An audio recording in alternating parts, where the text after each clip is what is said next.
11월 2일 오늘 하나님의 말씀은 고린도전서 7장 말씀입니다. 본장에서 바울 사도는 결혼과 독신 생활, 이혼, 재혼 등에 관한 권면과 훈계의 말씀으로 올바른 결혼과 부부 생활을 말하고 있습니다. 10절 말씀, 결혼한 자들에게 내가 명하노니 명하는 자는 내가 아니요 주시라. 여자는 남편에게서 갈라서지 말고. 바울 사도는 10절에서 이렇게 하라고 명하는 자는 내가 아니고 예수님이시라고 분명히 밝히고 있습니다. 이 모습이 종의 참된 모습입니다. 주님께서 부탁하신 일들을 하고 나서 모든 영광은 그 일을 우리에게 부탁하신 주인님께 돌려야 마땅한 것인데, 주인이 마땅히 받으셔야 할 칭찬과 존경과 영광을 심부름한 종이 가로채는 일이 있어서는 절대 안 되는 것이죠. 하나님께서 나에게 이렇게 말씀하셨다고 하면서 자신이 하는 말을 절대적 권능을 받아 대언하는 것처럼 말하는 사람들이 또 요즘에 있어요. 이런 사람들의 말을 맹목적으로 믿고 따름으로 인해 피해를 본 자들 또한 속출하고 있는 것도 우리는 또 보고 있습니다. 하나님의 말씀에 어두울 때 이런 일들이 일어나게 되는 것이에요. 빛과 등불이 되시는 하나님의 말씀을 베레아 교인들처럼 그 말이 사실인가를 늘 상고해야 하는 것입니다. 이 당시 고린도 교회에는 두 가지 잘못된 결혼관이 존재하고 있었는데, 하나는 철저한 성적인 금욕이었고 다른 하나는 성적인 방종이었습니다.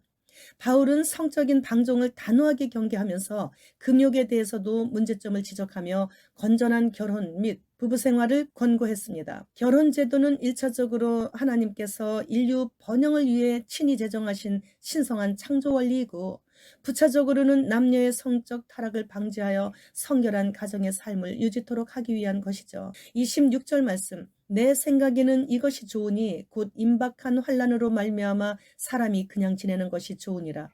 바울 사도나 베드로 사도 또한 지금의 우리들처럼 주님 재림이 임박한 줄 굳게 믿고 있었습니다. 38절 말씀, 그러므로 결혼하는 사람도 잘하는 것이지만 결혼하지 않는 사람은 더 잘하는 것이니라.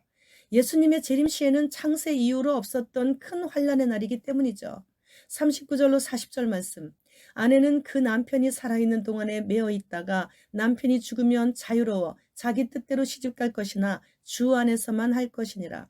그러나 내 뜻에는 그냥 지내는 것이 더욱 복이 있으리로다. 나도 또한 하나님의 영을 받은 줄로 생각하노라. 예수님께서 이렇게 말씀하시지는 않으셨지만 바울 자신의 권면이 불확실하거나 불분명하지 않고 성령의 권위에 입각한 것임을 분명히 밝히고 있습니다. 25절 말씀, 처녀에 대하여는 내가 주께 받은 계명이 없으되 주의 자비하심을 받아서 충성스러운 자가 된 내가 의견을 말하노니, 이곳에서도 주님께서 말씀하신 것은 아니지만 주님께만큼은 절대 충성하는 자인 내가 내 의견을 말한다 라고 자신이 주님께만큼은 절대 충성스러운 사람이라고 당당하게 밝히고 있어요. 우리가 세상 사람들의 성공과 높은 자리에 앉은 그들의 자녀들이 부러우면 마귀에게 지는 것이에요.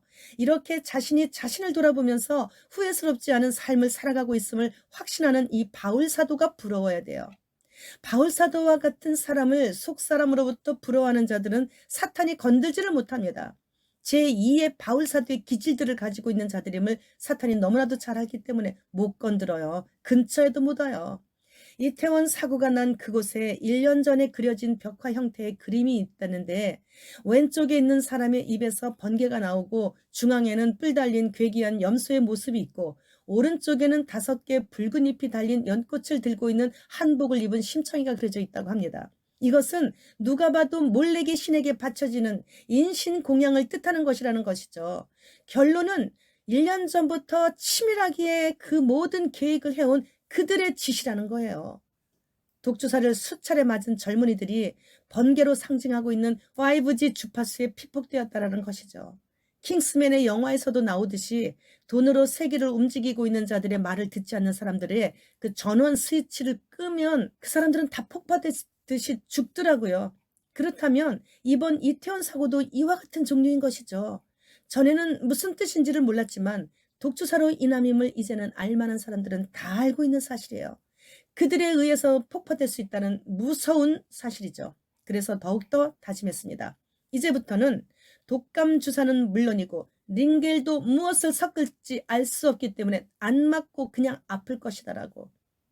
세상의 악함이 밑바닥 끝까지 다 내려갔습니다. 이제는 선하신 예수님의 다시 오심만 남았습니다. 주님 어서 오시옵소서. 우리 모두 눈물로 회개하면서 기다리고 있습니다. 마라나타.